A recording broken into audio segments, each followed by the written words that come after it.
Hi అండి. బీరకాయ పచ్చడి చేస్తున్నాను. దానికి కావాల్సినవి బీరకాయ, ఎర్రగడ్డలు, ఉల్లిపాయలు, పచ్చిమిరపకాయలు, టమోటాలు, చింతపండు, ధనియాలు, జీలకర్ర. టమోటాలు, కొబ్బరి అన్నీ వేసుకొని వాటిప్పుడు బీరకాయలు, చింతపండు వేసుకోవాలి.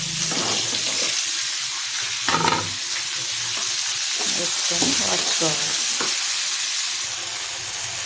ఇలా వాడుకొని మిక్సీకి వేసుకొని పచ్చడి చేసుకోవాలి. ఇలాగ పోపు పెట్టుకొని పచ్చడి మిక్సీకి వేసుకొని చేసుకోవాలి.